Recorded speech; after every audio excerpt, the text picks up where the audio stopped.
Thanks, Christina, for putting on such a great symposium so far. And I also would like to recognize Brent Brennan and the fact that I think under his leadership, PPS is really taking on a lot of the challenging and most important issues that are facing preservation right now. And so it's just been really fun to be involved and see events like this that bring together people who are really asking critical questions about preservation that are so important. I thought I would start by giving a little bit of context, and then we'll have the speakers introduce themselves and talk a little bit about their engagement with planning. So let's start with the panel title, The Death and Life of American Planning, Building Our Future, which, as everyone knows, is a reference to Jane Jacobs' book of 1961, The Death and Life of Great American Cities.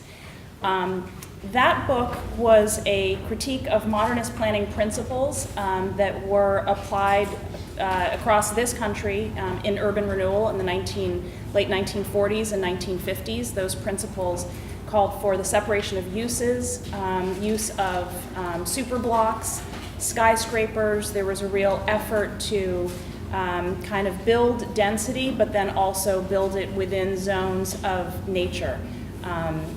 A lot of those principles were also sort of affected by thinking in public health, what was sanitary, tuberculosis.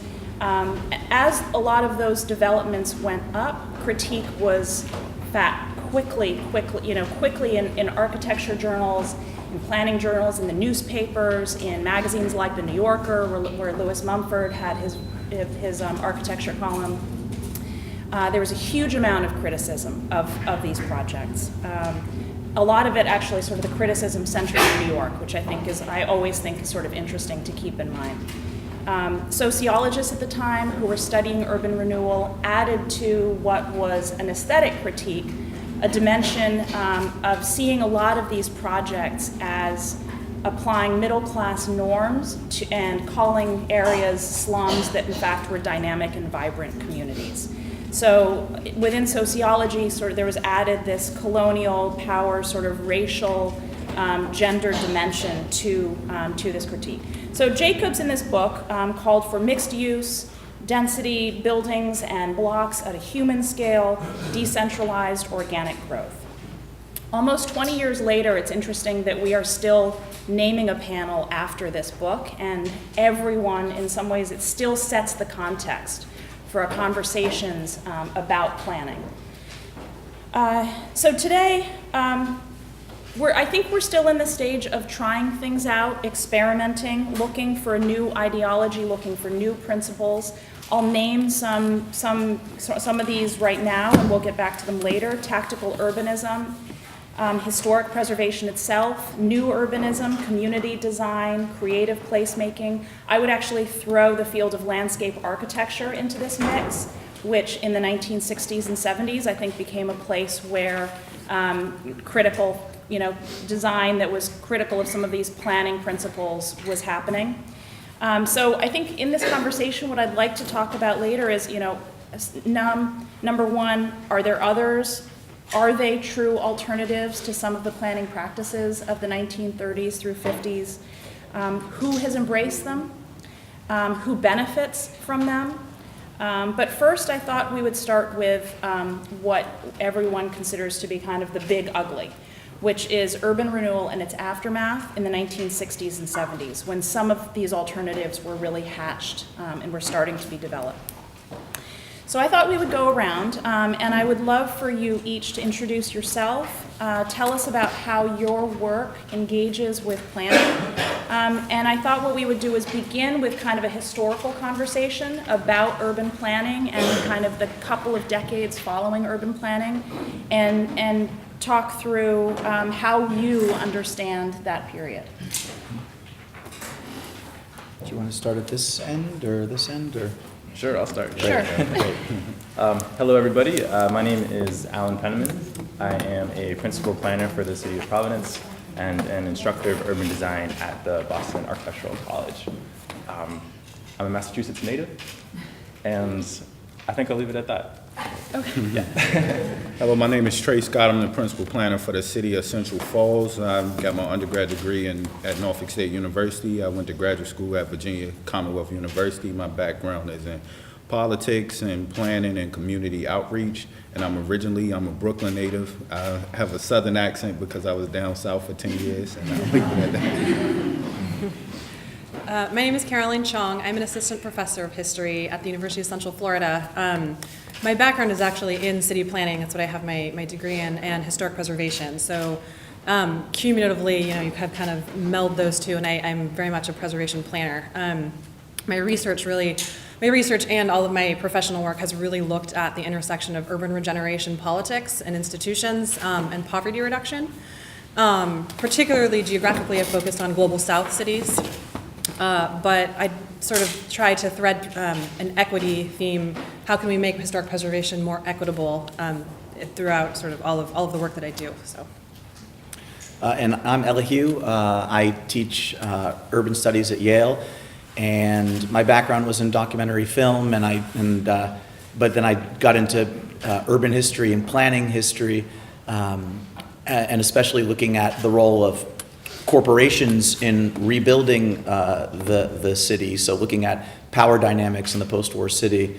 I'm thinking of the image of IBM, for example, in Claire's film that triggered some bells for me too. But increasingly in New Haven, I'm interested in doing projects that collect information from the community, so designing information collectors about the history of places. All too often planning history is told from the perspective of power because that's what the documents and archives say, and it takes the extra work to find out about the people in these places. So I'm working on a project now about the Gough Street Armory, which is why I'm so interested in the Cranston Street Armory here in Providence and what's going on there, and engaging in a community dialogue to begin to articulate its past and also to imagine its futures. So those kinds of projects, from history to that kind of engagement is what I'm working on. So I've got two questions. One is thinking about this period of the 1950s and 60s and even into the early 70s. From the planners on the panel, I'm wondering if that's something that was part of when you were in school, if that was something that was formative for you, and even today, what kinds of conversations happen, and do they reference some of those things or not? I mean, how does it play out in that planning field?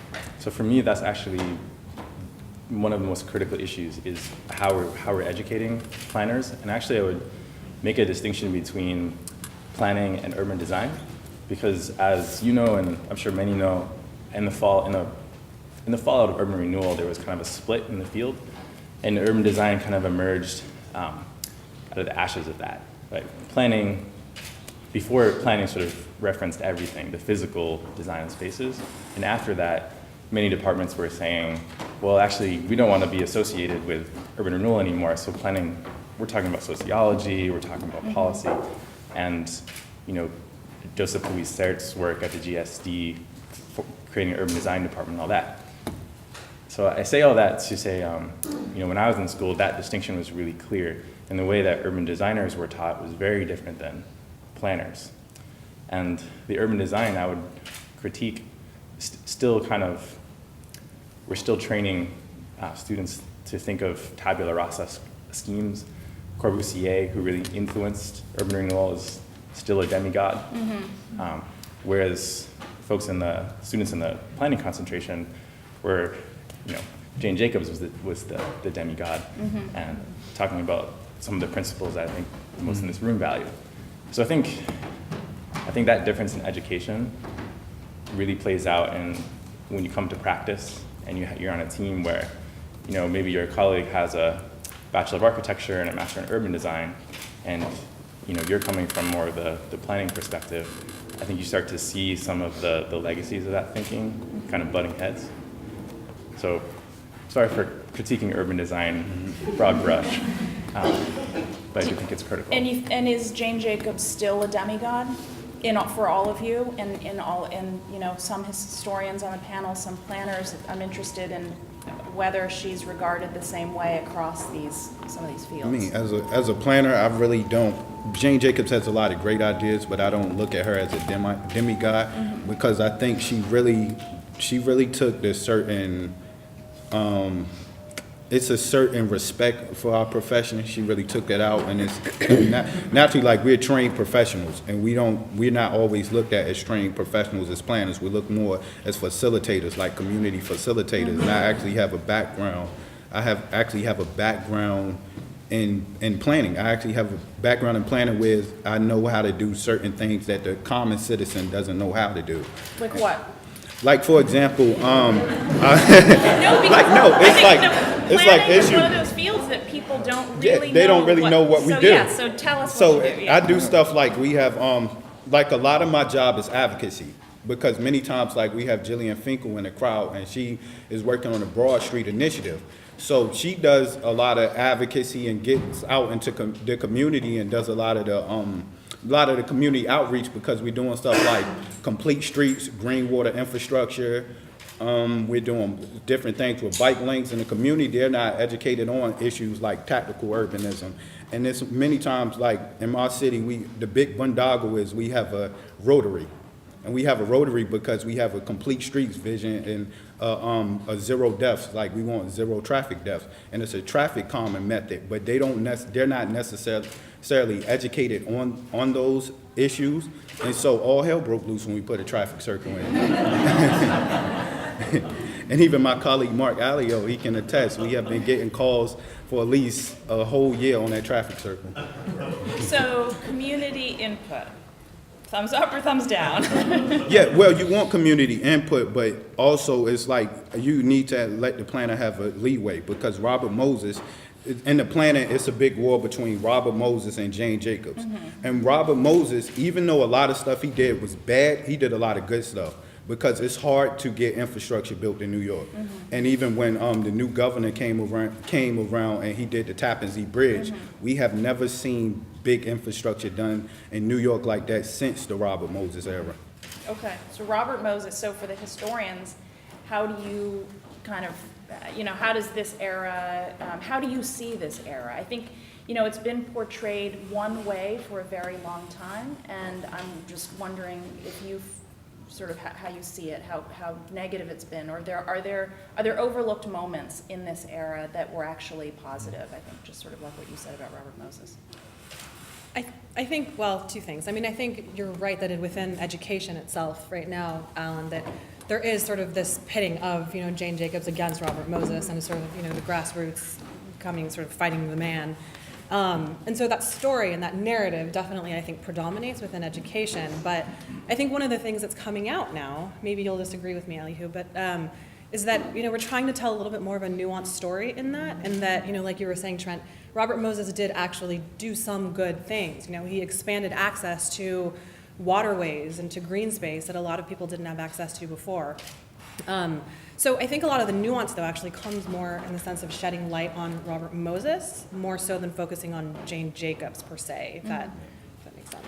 Yeah, no, I agree with that, and all of this is so fascinating. The idea that such a strong reaction to planning, people wanted to get away with it and get away from it, and yet planners today need to assert some form of expertise in order to advance projects. It's just that now those expertise are being driven towards things that many of us would approve of more readily than the kind of large-scale displacement in highways, complete streets, walkability, and the field has totally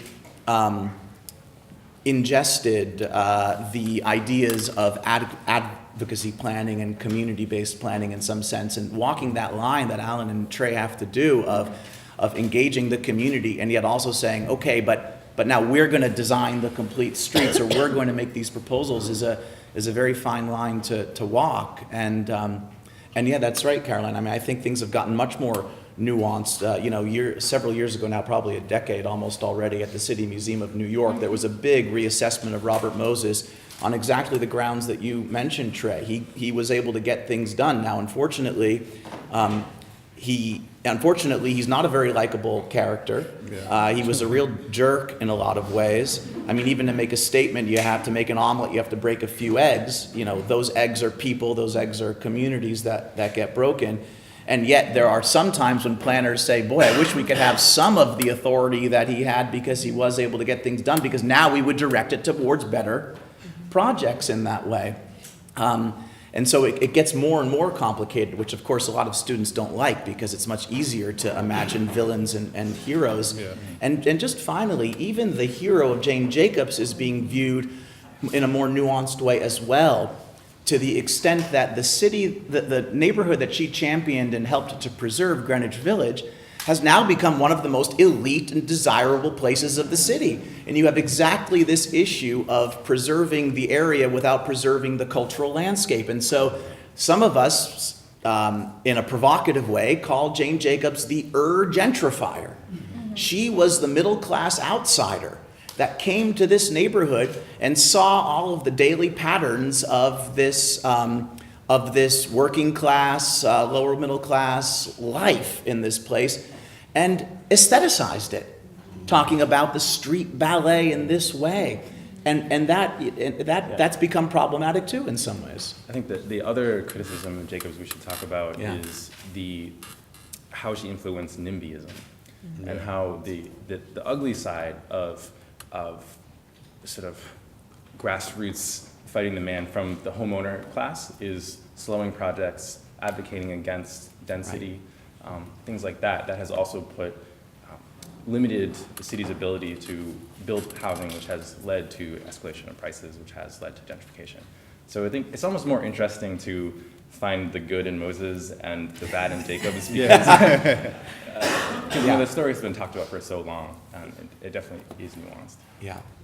Well, Moses was such an advocate for the public realm in that sense. And the early projects from the 20s and 30s are very problematic in many ways. They were based around the automobile, the story from Robert Caro, and of course Robert Caro's book, The Power Broker, is what turned everyone against Moses for so long, building the overpasses too low for buses to get through. And yet he was an advocate for public space in the public realm, which many planners today struggle with. How do we enlarge and enhance the public realm? So I think that's right. We do look for maybe some clues even from a character like Moses. Yeah. Are there any other figures who should be in this mix? I mean, in some ways, Moses and Jacobs have dominated this conversation for so long. Are there other people that you have found inspiring from this period even, that you think have some things to say to us today? I don't know if I would say inspiring, but I do think that Ed Bacon, in his work in Philly, I think it was already mentioned early on that he was sort of on the spectrum more towards Robert Moses in terms of championing, large-scale, big projects, urban development. And he did think about the historic fabric in a different way that I think other people on that side of the spectrum didn't consider it. Granted, his treatment of the historic urban environment was something I think most preservationists today would agree with, but he did consider it. He did include it in his mix of ingredients that he was considering when he was building what his vision was of a healthy environment. So.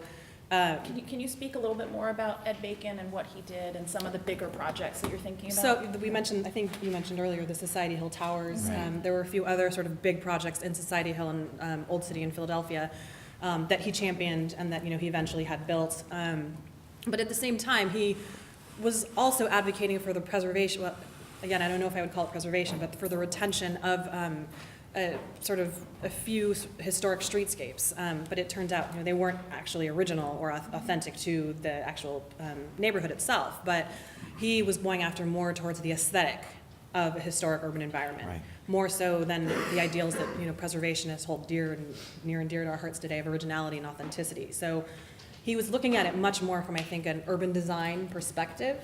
But I think that his contributions to that era definitely, I think, within this conversation of Robert Moses and Jane Jacobs have been somewhat overlooked. So he's a player that I would probably include. I've actually been trying to read less because I realized I realized that just a few months ago that Jane Jacobs she's not the only female author that was part of my education, but she was one of a few. And I don't think I've read anything or been assigned anything that was of a person of color.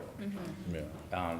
The urban planning field and the design fields are almost exclusively filled with white men. And so I've actually been trying to look at other places, like, for example, The Wire, I think tells us a lot about public space. I think Afrofuturism, the 70s version, also the reincarnation of it, the way that, if you watch a Missy Elliott video and look at those landscapes and the sort of description of a desired future. Jay-Z's new album talking about Marcy projects. So I think you kind of have to go outside of the canon of planning to get a perspective that's of folks who live in the city. Yeah, and that's what drew me to planning, because it was a lack of different perspectives, and I think, and it still influences our profession, because when we have a problem, I showed Alan a presentation from Giovanni Terracristi, so she works in the New York Department of Planning, and she talked about the lack of diversity when it comes to race and gender in our profession. So when you're talking about the era in the 1950s, the 60s and 70s, even currently, it's projected by affluent white males. Yeah. So it's like you're dealing with that perspective. So when they see our communities such as slums and different areas, that they won't actually live in our communities. And the issue with, when you talk about planning history, like you said, these communities were great communities. It's just Caucasians that not want to live in these communities because they force them to integrate. When we wanted to integrate the schools, they broke off and had their own spaces, such as private schools and these different areas. And now that you have affluent people that want to move back to the communities, we have to leave. It's no meshing and integration. And that's one thing that we're dealing with as planning in the 1950s, 60s, and 70s, that the same perspectives are still here, that we're still battling the same perspectives when it comes with gentrification and displacement, and there's no one actually making a concerned effort to make the planning department more diverse, because that's something that I try to do. Is like, we had a planning department of all males, and I told my colleague, I said, we need to hire a woman with this next hire, because she brings a certain perspective that we don't necessarily have, because you have to plan spaces way different from women, because they have to have safe spaces. Like, I'm a male, I don't have to worry about issues that basically women or transgender populations will have to worry about. And if we don't have that perspective in the planning department, we don't have certain conversations at our 11 o'clock Monday department meeting. So are these things being talked about within, like when you went through school, were these conversations that everyone was having, or that you felt like weren't being had enough, or, what were you reading? And even this, did you feel like you received any real training in how to deal with the community? Or is that something that you are just kind of sent off with your degree and you learn on the job? It's kind of like, I naturally have a background of dealing with community, because I always have been politically involved, and I always have been personally invested in my community. Because if I live in a place, I look at every place and everybody there as my family. And in the black community, everybody is our family. Like, we call them brother or sister, or that's my cousin, and they're not even related to you. So we have a different connection to our environment that many other people have. So when I actually came into the planning profession, I was already community centered, and I read a book in planning school, Planning in the Black Community, because I wanted to understand, why is my community so disinvested, but yet when I get on the train and I go uptown, those communities are way different than my community. But now, and then why is my community transforming overnight, where we couldn't have businesses? It wasn't zoned for us to have businesses. Now all of a sudden it gets gentrified. You're changing the zonings on the building, where we wanted to open certain businesses in these areas, but we couldn't, because the city would not change the zone. We did not have access to credit to open businesses and stuff. So I basically grew up in a place where it was totally bombed out. It was almost like Iraq. And it's like nobody cared, and we had people in the planning profession, like her, like Claire, she showed that excerpt. That was very hurting. Like, I wanted to cry, because that's the perspective that we're battling against every day, and that perspective is still embedded in our profession. So what made you want to be a planner? I want to be a planner because I saw how much power they have to transform our cities, and I found out how they actually look at our neighborhoods. Because if I didn't, I don't want the planning department or the government to come and have a conversation with me in my neighborhood. Then you go back to the planning office. I need to be in there every day influencing these conversations. And if you don't change in the direction or take account of these people's voices, I need to be able to rise them up politically so we can get whoever is in charge, the mayor or whatever, out of office. So was there an incident in your community where that was a realization that led you into this? Like a development or something that happened? It was, one of them is when you see the Barclays Center. Like, it's a lot of people that got displaced during the Barclays Center. So that's when I really understand that it was happening on a larger scale, because we saw displacement on my street. Like, if you ever listen to Jay-Z's albums, he is one extreme on the violence, then it's also a loving community. If you watch Everybody Hates Chris, that's my actual street, if you ever watch that. And it's a very loving community. But when you start seeing our neighborhood transform overnight, where we're the only black family on the street, and when we have our block parties like we historically have, we're getting the police called on us. Well, and so for you, I'm sort of actually curious about everyone. What drew you to this field in the first place? There's usually one development or building, I find, within this field that drew people into it. Well, going back to the diversity thing, just about every planner, urban designer of color that I spoke to got into it on some fluke, right? Like, Justin Garrett Moore, he's a senior urban designer in New York City. I look up to him a lot, and there was some internship thing, and some architect came in to his school, and like that's how he learned about it. I learned about it. I was in like shop class, and somebody hacked into the computer, and SimCity was there, so we were playing SimCity instead of building robots or whatever. But like, it's like when I go into talk to students or whatever, there's zero awareness of urban planning, like how the government is planning for the community, and it's just not presented the way that a lawyer or a doctor or a construction worker is. So yeah, I think that's kind of one of the pipeline issues. For me, it was shop class, but yeah. I think for me, it was somewhat different. I studied anthropology as an undergrad, and then discovered historic preservation as kind of a way to express this interest in culture and people and society in a very practical way. And then kind of was actually kind of afraid when I was moving on from preservation into urban planning, because planning to me was like this big world, and preservation was really safe. I felt like I understood it, and planning was so intimidating, and so I was a little hesitant about it. But then it kind of I always had this drive to figure out a way to relate preservation and cities in general to communities, and to helping especially, or working especially, I think, with communities that were traditionally marginalized or didn't have their voices being heard.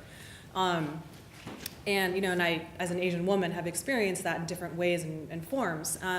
So that was sort of more of a personal interest, I think, that kind of just then expanded into the larger world of working in global South cities and et cetera. So.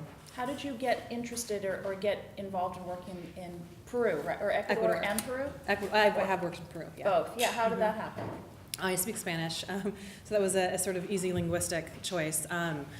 But they both have really, really, I think, interesting histories, political histories of political oppression over the years, and have significant populations that, again, haven't had their voices heard. But at the same time, they also have incredibly rich heritage sites, right? Quito is the first World Heritage City. Peru has Machu Picchu. So for me, it was this interesting combination, this juxtaposition of really rich heritage assets, which is how I've become to look at them, as assets that really just need to be, developed a little bit, and sort of political disenfranchisement of the communities that really claim, in a lot of ways, more ownership over those spaces. So that's kind of how I came at those specific areas. Well, I got into it through buildings and having good teachers. You walk around and where did all these buildings come from, and who built them, and why do they look the way they do, and then getting into telling more and more complicated stories about those buildings, including the conflicting stories of use over time. So I kind of got, and then someone handed me a book called Understanding Ordinary Landscapes. And I was like, well, that's what I want to do. And I went to grad school at Berkeley to do that with cultural geographers and talking about power and urban change, but with the built environment as the first layer of analysis. And I actually really got into planning through transportation. I got very interested in mobility and in bus systems and in stigma of riding the bus, which is something I'm still interested in, working on that in New Haven, because I just got very fascinated with the relationships between the parts of the cities and how to improve urban transport and make mobility in the city easier. So transportation planning was my way into planning, actually. Yeah. Well, I mean, it sounds like a lot of you got into planning, doing planning, studying planning, advocating in various ways through this question of equity. So thinking about what's happening in planning today, I'm wondering whether you think how the planning profession is dealing with the question, and whether it's dealing with it adequately or inadequately. And sort of where you see this conversation now and where it's moving. Well, it's hard to deal with equity and planning right now because we have a political landscape that is it's a minefield. Yeah. And then a lot of people, they don't really like redistribution politics, and then we deal with a lot of NIMBYism because what's going on in many of our cities across the nation is that we have affordability crisis. And like Alan noted on earlier, we have affordability crisis because we have a lack of new housing being built in certain areas. And like, for example, I work in Central Falls. I live and work in Central Falls, and we are basically the poorest population in the state. And part of that reason is many of our residents, they travel out of the city to go to work, and they have to travel long distances because they cannot actually afford housing in those areas. So Central Falls, what we do is we house basically, we say at work, we house the poor population for the state of Rhode Island. And so we went bankrupt because we don't have basically the tax base to run a city. And that's what's the problem, what happened with many cities when they got disinvested back in the past. So what's happening now is the problems of the city are now being transfixed on the suburbs, which were once wealthy, and now the suburbs are becoming poor and the city is becoming wealthy now. But the problem is with equity is that it's a thing that we call drive till you qualify, where many people have to go to the suburbs and buy cheap housing. But the suburbs is not actually built to house poor populations because the city has all the social institutions and the nonprofits to basically public transit to take a stab at equity, to bring equity to those individuals. So that's one of the main problems we are dealing with planning today. Do you see is there a new ism on the horizon? So new ideology, or is it just, are we in a zone of kind of picking from various isms? Well, I mean, I think the ism that we're in right now is global capitalism. Yes. Yeah. Yes. And, if I want to put on my pessimistic lens, I fear that the machine of the built environment, so yes, planners and the design community, but also economic development, politicians who need ribbon cuttings, things like that. Gentrification fits that machine pretty well. Yeah. Increase the tax base, post-industrial cities, population comes back, you got nice shiny buildings and all that. And I think because of the diversity issues that we talked about, I think there's less of a direct understanding of the other side of the effect of capitalism on cities. Right.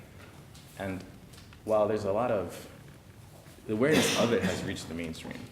Gentrification it's in sitcoms, but I'm not sure that it's sort of infiltrated that city building machine yet. So I don't know. I mean, looking to the future, there's a couple trends I think I'm keeping an eye on. Number one is the aging of millennials. So millennials are starting families, and when those kids, if they're middle-class millennials, when those kids turn 6, there's this question of public school, private school, that sometimes means suburb or city. And also just the cresting of that population spike. The other one is what happens with immigration policy in Trump, right? Because, you know, a lot of people don't give credit to immigrant communities for stabilizing our cities. Since we had immigration reform in 1965 up until now, that second great wave of immigration is one of the main reasons that, you know, cities have stabilized. And if that stops, I think that will have an effect too. So I don't know if there's any ism, but those are a few broad trends that I'm kind of keeping my eye on. Yeah, and to add what Alan was speaking, it's a book that I recently read because a guy that actually I idolize in the profession is Richard Florida. And so he wrote a book called The New Urban Crisis. And so that's what we're dealing with, that split between suburban communities and urban communities. And that's something that I'm watching now because we have a certain superstar cities like New York, San Francisco, and Chicago, where all the growth is basically going and the jobs. And it's what happens to these suburban areas when all the talent leaves these areas and they go seek jobs and employment in New York, Boston, and places like this. So that's another crisis that we're dealing with, because that's how we had the split during the election between the rural areas and the urban areas, and because they're being left behind, because we're not telling the whole story of the economy, and we're not preparing people for the jobs with technology. Like, we're still trying to bring manufacturing back, and I think that's crazy. And then we have cities that are paying like crazy tax incentives. Like Amazon is basically, it's corporate welfare, and they're hijacking cities. And my thing is, why isn't the small businesses getting that type of funding or getting those type of tax breaks that they're bringing to Amazon? Because basically you're subsidizing the job, so you're not really getting a gain. But it's yet politicians, we're planners, we're very long term, and politicians are short term. Because if they can get in the newspaper, get on the nightly news, like, oh, we got Amazon here, they know that helps out their next stage, because I'm going from mayor to state senator, maybe governor. Yeah. So they're thinking about the next stage, and it's at the expense of the people many times. Yeah. Yeah, well, I mean, it's so fascinating to hear what you guys are saying about this, and I think that staying in the corporate welfare mindset. For example, when Amazon announced they were going to build their new headquarters, everyone started throwing their hat in the ring. New Haven and Bridgeport, Connecticut wanted to get together and say, let's bring Amazon here. And that mindset of bending over backwards to cultivate those investments, to subsidize those investments, we really do have to get out of that mindset. It reminds me of the urban renewal mindset, where cities were desperate for investment and would clear entire neighborhoods in order to give them pieces of land. Cities have to recognize their comparative advantage and try to do things differently. The education issue is absolutely huge, and a lot of people will tell you schools. And if we invest in our schools, then we make these neighborhoods. We help address a lot of these issues in different ways. The other side of that coin is you start improving all of these schools. Does that become, in a kind of ironic way, another gentrifying edge into the city as people want to move back into it? I think that's why taking the stigma out of gentrification and trying to think about it in a little bit more of a nuanced way of wanting to cultivate investment, wanting improvements of different variety, including improvements in the educational system, while retaining enough of what many of us think of, it's kind of an urban theory term, but it's very meaningful, of the right to the city, the right of people who are there to stay there. And sometimes that means building more. We're having this debate in New Haven now is building more market rate housing downtown, preserving affordable housing in the neighborhoods. And people are disagreeing about this, and the data is not very clear either. So I can see I haven't clarified anything at all. But I think, your awareness of these trends is really quite fascinating. I think, again, schools and immigration, as you mentioned as well. New Haven's very proud sanctuary city. And actually, you go to small towns in Middle America, and you see communities from Somalia that have come there to make old, half ghosted agricultural towns into new places. And I think, you know, coming out of helping to recognize that importance. Again, as you say, today is a political minefield. We've gone steps backward in being able to embrace the importance of immigration as being central to what it means to be American, what it means to help invest in our cities. So everything that you're doing, everything that's going on helps to contribute to turning people around to recognizing the importance of those elements. I don't know if I have much to add to anything that has sort of been thrown out there. I think immigration is obviously a huge issue, especially now in our politically charged climate. I also sort of agree with Elihu on pushing forward this understanding, I think, that gentrification is not all bad. You know, I think in the media and popular thought, it's gotten completely sort of shifted. The meaning of gentrification has shifted to be synonymous with displacement. Right. For good reason. You know, a lot of the times they are synonymous, but a lot of the times they're not. And gentrification is a much more nuanced phenomenon, I think. And, you know, the sooner that we can understand the intricacies behind it, the better off it will be as a neighborhood and sort of having common definitions. But to your original question, though, in terms of, you know, where equity is right now, for me, the question more is not so much where equity is in planning, but where equity is in preservation. Just because preservation, I think, as a long-term field has become so, or has been so sort of aligned historically with, you know, elite, well-moneyed individuals. And in the last, I think, 40 years, we've seen it obviously become much more democratized. But one of the big problems that I see within preservation is that I think in the sort of newer generation of preservation, people who are working in preservation, we have a much more sort of progressive mindset, that it is about community, you know, it is about sort of a diversity of values, et cetera, et cetera. But there's this complete disjuncture in the way that it's actually practiced and where the decisions are made, meaning offices, meaning public administration offices, whether it's in the planning field or a distinct preservation office.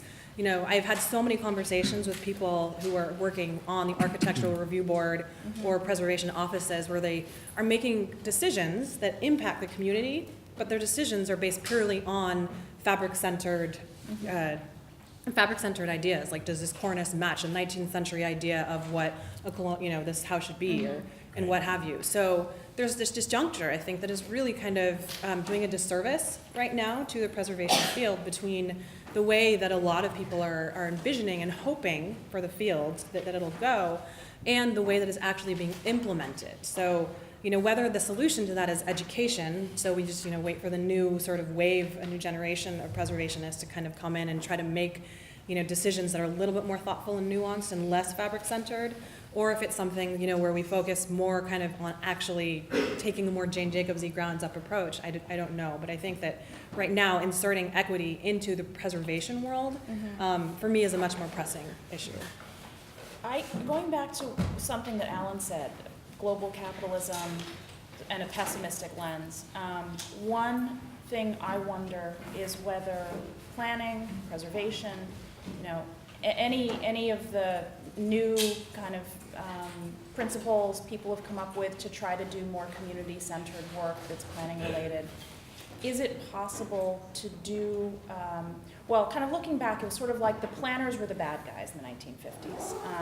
And then I think it's great for the audience to understand that both of you are practicing a completely different kind of planning, thinking about very different questions and have very different concerns. But the question is, what is the possibility for some of this work? What's the possibility for critical work? Is there room for critical work that's critical of global capitalism, not a handmaiden to it, within planning, within preservation? Or is it just, this idea of the Amazons kind of coming in, being like urban renewal is that had not occurred to me as a comparison, and it's just so horrific. to feel that, you know, our cities may be falling like dominoes again, in a way. Right. So how do you feel about that? How do you respond to that? Sure. I'm going to try to not talk about Amazon because, you know, I'm a public official. And that's being recorded. These views are my views. Here's the best thing I can offer you, right? Like, I can't change global capitalism. I can't convince our governors to stop chasing big game. And I can't change the legacies of inequity and racism in our society. But what I can do is design planning processes and projects so that people that live in the community, that are of the community, can have a seat at the table and be a voice in that planning. I also can get residents access to the people who are writing policy, who are writing ordinances, who are changing zoning. And so while, you know, some of these bigger issues, you know, including diversity in the field, that's a pipeline issue that it's going to take a generation to solve. But in the meantime, I feel like the best thing we can do is democratize the way that we plan our cities such that marginalized communities have a voice at the table, and that we're listening and acting on that voice.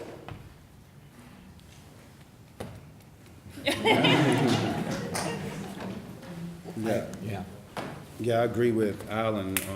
That's one of the things that I feel that you have to have those seats at the table where you can have many different perspectives at that table, and you have to empower them and teach them about the certain process, because most people, they don't understand planning. Like, it's hard for me to explain to people like what I actually do. I say, it's like SimCity. It's just to make it simple. And it's hard when you think about the money, because me working for the government, I understand that we need a tax base. You can't run a city without a tax base. Right. But you also try to make it a way where I personally connected with the individuals in my community, and I think that's important that's important for anybody working in the government and governing over people. You have to have that personal connection. So everything I do, I think about how would these decisions we make affect these individuals.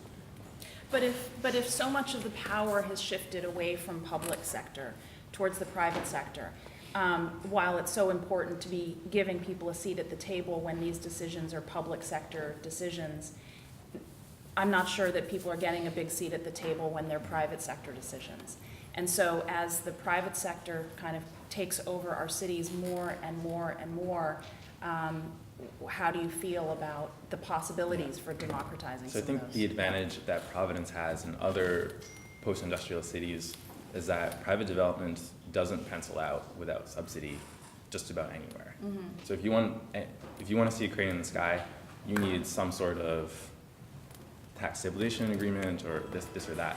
What if a condition for getting that was a linkage fee, so that, you know, X percent of the total development cost goes to a revolving fund to build affordable housing?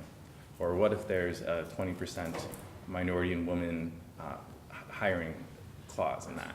So I think the fact that you know, we are a slow growth economy where it takes subsidy for the private market to get the return on investment that they need, that gives us a bargaining chip to bring in some of this equity. But do you think is there political will to use those bargaining chips, or do people feel so desperate that they're just willing to just take any deal that comes into the state? I think it depends. You need to have the what was the term that Robert Moses used? Executive support. You need executive support. If your director doesn't see this as a priority, then it's not going to happen.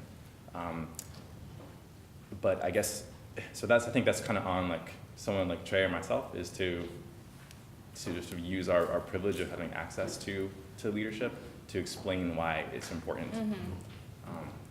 So, you know, we'll keep trying. Alan, why does private development require subsidies? Even now in cities that seem to be succeeding, I mean, in a place like New Haven, we're very nervous when GE went to Boston and now a pharmaceutical company. So the city's like frantic. Meanwhile, some of these companies accept huge subsidies, take the money and then leave too. And I'm not enough of an economist to really understand why that still is. Is that an economic reality, or is it still a holdover of a kind of mindset? I mean, what happened if we said, Providence is hot. You guys want to come to Providence? This is what you're going to do. We may have restructured our tax assessments. They're more fair in one form or another, but you want to be a part of this, this is up to you. I'm so fascinated by that statement and the kind of conventional wisdom of private requiring subsidy. Sure. Yeah. Yeah, I mean, there's a couple things. Construction costs are very high here. They're comparable to Boston. But the rents that you can get from a residential project, for example, don't even come close But to the Boston. food is so much better here. I can say, for example, like in Central Falls, for us to do a lot of projects, a lot of these old industrial cities, they have brownfield development. And so if you want to advocate for more infill, you want to advocate for more infill development. And that means that when you have vacant lots, that you want buildings going in those vacant lots instead of having urban sprawl, suburban sprawl. And so actually when you do brownfield development, you have to take account that much of that land is contaminated. And brownfield development is that many of our old land has industrial uses. And those industrial uses, whether it was an actual mill or whether it was a laundromat, that contaminates the land. And so when you're redeveloping urban properties, you have to take into account that you have the value of the building and also the value of the land, and also that it's contaminated. So you have to take into account of those three things. And it's easier to do greenfield development. That's why you see urban sprawl, because it's much cheaper. So many, it's a what is it, an EPA super fund, where like a lot of that money they have like for blight funding and brownfields, that they actually have funding available, so you can apply for that to redevelop brownfields, because we did that in Central Falls. One of our significant projects is the landing, which will give people access to the Blackstone River. But that whole property, it had to be cleaned up because it was a Superfund site. So this is another question too, because we haven't talked about this yet. Well, within the planning field, I'm wondering, what is the conversation around climate change, environmental privilege, environmental injustice? Are these things that are becoming central to conversations within planning yet, or not yet? They are in the planning office, but they're not publicly, because climate change is a loaded term. Yeah. And you see with Trump how he cut the funding of the EPA. And so it's a loaded term. So when you talk about climate change, we actually in the planning world with the APA, they gave us a spreadsheet where we have certain words that we have to use to mean the same exact thing as climate change, because if you come out and say climate change and you're in Republican areas, all hell will break loose. Well, the pressure is going to come down on your profession, though, in the next 30 years, in terms of climate change and how cities struggling to function.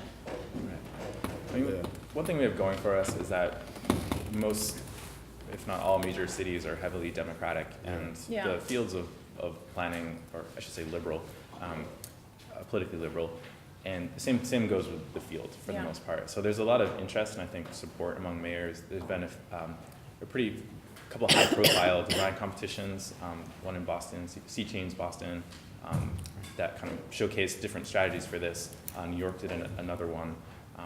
So I think there's a lot of interest and sort of adoption of sustainability principles, and even some built work too. Like another Boston example, the Spalding Rehab Hospital, which was built a couple years ago in the Navy Yard. The design makes the entire ground floor is floodable. All the systems are up top, in addition to some other healthy building concepts. So I think you're definitely seeing the mainstreaming of that through things like leadership in energy, environment, and design, sustainable sites, etc. So there I feel very optimistic. And I think environmental justice issues are a major part, because as planners, like we're more like from that social science background also. So we talk about a lot of environmental issues. One of them is a book that I read a long time ago, which talks about the history of just environmental issues, where it's called The Color of Law, so the color of law, and it talks about just like the racial basis in zoning, and we basically see these issues when you look at Houston, where you have like much of the homes get built in the floodplains because they don't have zoning. And so now when we see these major disasters hit, you see that they affect a large minority populations and a large populations in poverty, because we don't talk about classism as much in this country, because we have major issues with class, and it's across all racial lines. I'll just add to the climate change conversation that I think, in addition to, the leadership that we've seen at the sort of state and local level, in taking up the climate change issues, I also think that internationally, climate change is very much a real phenomenon, and other leaders, national leaders, and international leaders are really taking up the charge and trying where they can to pick up any kind of slack where the U.S. has sort of left them lacking. I think that both within sort of the practitioner world and academia, there's a lot of conversation about how do we address climate change. So there's no shortage of conversation about it within the international sphere. And I would just say quickly that the paradigm shift towards curbing the automobile's role in the city, complete streets, and emphasizing transport is part of sustainability thinking. I know people need to be out of the parking lot here by 1, and many of you drove, and some of you carpooled, and some of you walked and did other things too, but beginning to wean Americans off of the car, and of course cities are the place to do that, is a major sustainability issue. And I think related to this too, especially in Providence, Boston, New Haven, is coastal resiliency has become a major related effort. And I know there's been all kinds of planning in all of these places for exactly the kind of projects, Alan, that you're mentioning, getting comfortable with a soft edge with the water, getting comfortable with the idea that the water is coming, and so begin to plan now for floodable ground floors and just acknowledging that it's happening. It is happening. That's one of the biggest challenges for planners, is beginning to incentivize private owners to begin to acknowledge that, and figuring out a place for strong public policy to say, hey, the water is going to take back this land. It was never even ours to begin with in some sense, and so the hard edge that you've become accustomed to, you're going to have to. So planners have a big role to play in educating the public about the new landscape, and this is even a 50-year landscape, for example, or even less. I think one challenge though is that nobody really listens to planners, right? Like it takes like Sandy, right, for folks to pay attention to what's going on in the Rockaways. Or going to transportation, think about the Loma Prieta earthquake. So the Embarcadero Highway in San Francisco, planners for decades were saying we should get rid of this highway. It cuts off the waterfront, all this stuff. And planners, like, and their ideas, that there would be Carmageddon and all this. The earthquake comes, takes out the highway, and traffic somehow works. People are walking, they're biking. So that's what it took to prove that induced traffic demand is the thing. Yes, exactly. I mean, I hope that doesn't mean we need another terrible hurricane season to get folks to wake up, but I think that is a challenge that, you talk about appealing to private property owners. I think if we as planners, designers, preservationists are just kind of making the environmental argument, it's not going to resonate so much with maybe our more conservative community members and our more economically motivated community members. Yeah, we also benefited by the state regulations that we have to add a climate change and natural hazards to our comprehensive plan, and we actually have to work on specific hazard mitigation planning. And I do a lot of planning. As far as one goes, is that we want to open up green space. So technically, that's removing homes from the floodplains, but we say we want to open up green space for recreational purposes. It achieves the same goals. Well, let's, I wanted to leave some time for questions. So why don't we have some questions before we need to close and be out of here? Yeah. So I was at the conference at South Regina, so and Caroline spoke there, we had an amazing presentation. But I come from a building industry background, and I feel like, you know, urban planning, they're involved in the community as much as they can, but as soon as, you know, that community kind of like partnership ends, once it's handed off to the developer, the architect, and the interior designer. So it's like, how do you incorporate the cultural heritage of a community into a building, but you're only asking them like just super broad kind of questions of like, oh, we want a building and we want it in this neighborhood, but you don't have any say in what it looks like and you don't have any say in how it functions. And I know that's kind of the responsibility of like, I guess, the architect and designer, but would you say that there needs to be more communication between, you know, all the way up here in urban planning, all the way down to the minute details of interior design and shaping the community? So this is actually a big pain point for me because the development community is even less diverse than the planning and design community. So the folks that are, you know, developing and putting the finance together, curating a retail selection, designing those interiors are coming from a certain lens and marketing towards a certain renter and tenant.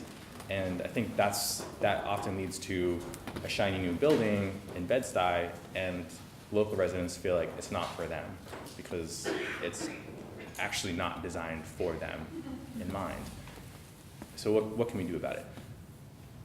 You know, if you're designing a building, so you still have to get your entitlements, right? And I think that's, when I was talking about getting a seat at the table, I think we have an education role to show the community what meeting they need to go to when the design review committee is going to be looking at that design and what tenants are going to go there.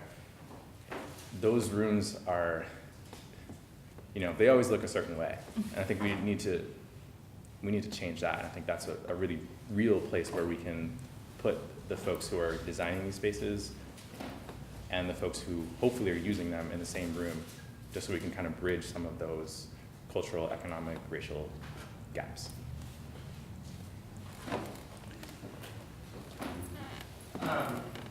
Ancient Islamic city zoning codes were based on privacy and respecting the existing context. Those were the two fundamental parts that shaped those codes. So in terms of planning and preservation, is every building worth saving? Can we build for the future without touching it? Should we? What are the pain points there? What's possible there? Do we respect the story of every single building? Because every building has its own story. What's your assessment there? That's a complicated question. So, I mean, well, first I should say, you know, contextualize that and say, while there's other tenets of ancient Islamic cities, you know, everyone is different. And there's a cultural context that exists in, you know, an Islamic city in Turkey that doesn't exist in Abu Dhabi, in terms of modernization pressures and development and whatnot, and just sort of different, you know, cultural tenets. But I think to your larger question of, you know, should we preserve every building? I think that, you know, even sort of bringing that local, you know, understanding what the local community's needs and wants are is the first step to doing that. You know, some of these communities, they don't necessarily feel the same kinds of kinship to their built environment that their ancestors might have before, but they still feel, you know, a relationship to it. So it gets into the question of how do we preserve it? You know, once we've identified that we should preserve it, is it something that should be adaptively reused? Is it something, you know, that we should preserve certain, you know, architecturally defining elements of it? Do we preserve use? So I think a lot of it is just so context specific, but I think within sort of an international perspective, it does us a disservice, and I think it does the local community a disservice to think that we should be the ones to decide. Because then, you know, we get into dialogues of sort of neocolonialism that aren't necessarily, I think, helpful. Especially, you know, when we're talking about organizations like UNESCO or larger international organizations that kind of just fly in, determine that this is heritage of outstanding universal value, whatever that means, and say you need to preserve this and then leave, right? So a lot of it, I think, really depends on what the local community what their attachments are to it, and how they want to see it used. So, it really is kind of a planning question of community needs, I think. Yeah, I think that's such a great question because we can't turn the city into a museum of itself. Mm-hmm. And this is something that Randy mentioned too. I mean, how do we slow change here? You can't freeze a city in time. Vital cities change. And that's actually that's what makes this field so vital and so interesting and so complicated, is how to manage that change in a way that's as respectful and as equitable as possible. A funny story we sometimes use, I don't know how funny it is, I guess, but a story we use to illustrate it is the Tenement Museum in New York. Oh, yeah. Now, here's a place where they took a tenement building and preserved it in a very sophisticated way as a tenement, keeping all kinds of strange patina that had accrued to the building over time, and then having these period rooms that represent certain moments of cultural significance, themselves moments that would themselves be considered progressive in terms of the working class lives of people in the 20s and 30s. But then what about the people in the 60s and 70s and 80s, maybe families of Chinese descent or Hispanic, Latino descent in the Lower East Side? Don't we need another tenement museum for their lives there? And soon the tenement museum catches up to everyday life. I want a museum to my own life here. So it's... And the Tenement Museum comes under some criticism. Randy, you may know more about this too, but that the Tenement Museum becomes its own developing and almost gentrifying force, now displacing the life of that city with monuments to its past. And so this question is fascinating. Is every building worth saving? And I think a lot of us kind of have a knee-jerk reaction, yeah, because we think pretty much everything that's already there is going to be better than what comes next. I think on the other hand, though, there are times where buildings have life cycles, and materials do age, and new technologies come into play that make them better places to live in a lot of ways, and so we have to acknowledge that too. I think in the 40s and 50s, the rhetoric of modernization was so powerful that it eclipsed everything else. And yet there are moments where there is such a thing, I guess, where there are forms of obsolescence in the built environment.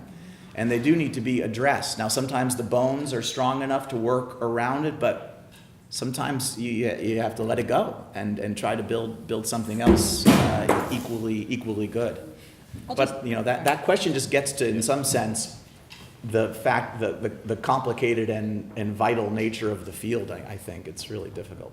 Yeah, I'll just add one more thing to that. That I also think, since you brought up an international example, which is a great one, that again, going with the cultural context, different cultures have different understandings and appreciations of time and chronology. So while we, Western culture might view time as a very linear process and past, present, future, we need to respect that.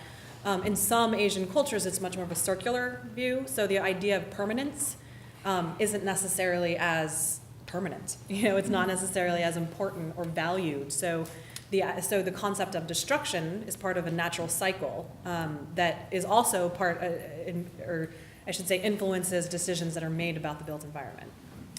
It's very interesting. Yeah. I think also what the question gets at, which I think is so interesting about preservation, is that it is always going to be, I think almost always there's going to be a fight. Because I think there are going to be some people who want to save, some people who don't, and often these questions of what you save are really just, we're really projecting onto that conversation other conversations that we feel like we can't have or we don't have, but we're going to have them through conversation about a monument or a building in a way that feels more like a conversation we can have publicly. So I think that's also part of what's so fascinating about preservation, is that this is a place where a lot of those very angry and heartfelt, kind of debates happen. If I could share a Yeah. sort of self-deprecating story around that. In 2010, I moved to Beijing to do historic preservation for a London-based firm. And the story was, the urban planning bureaus are taking down the Hutong neighborhoods and putting up Corbusian towers in the park. This is a tragedy. Let's go try to save this. And so I helicoptered in, and when I got dropped down there and I started making friends and hearing how locals felt about, ascendant China and, becoming middle class and all this stuff, you start hearing like, well, actually I don't want to walk 400 meters in the winter to go pee in the middle of the night. And, there's density issues, all this stuff. So all the examples of preserving these areas, the folks that were living in them were correspondents from the West, or they were expats that had split up one of the buildings. And the main desire I was hearing was like, yeah, I want air conditioning, I want a car, like all this stuff. I want to be part of the present. I want to be part of what's going on. Exactly. So it was like it was an education of like, okay, what exactly are you preserving? A physical space, or is it about the people and the community? Or an ideal.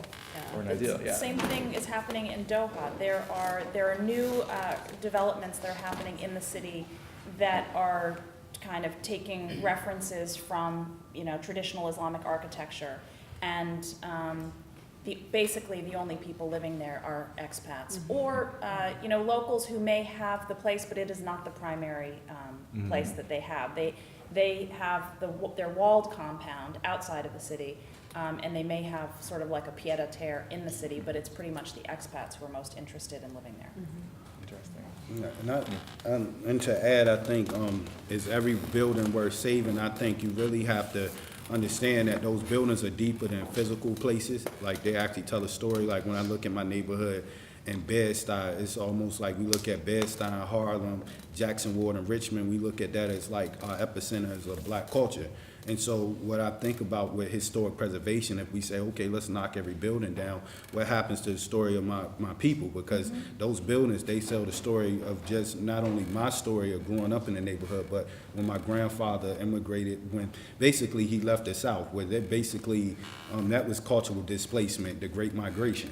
Where that was basically, it was not gentrification, but the same types of issues where they got displaced to Brooklyn and they basically built that whole community up. And if you look at many of the streets, they are named after our famous black leaders, Marcus Garvey, Malcolm X, Martin Luther King. And then it's wondering like, what happens to this area when it gets gentrified? Like, do they change the names of the streets the same way that we're taking Confederate statues now? Like, what happens?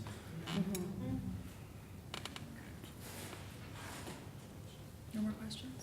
Well, thank you to the panel. I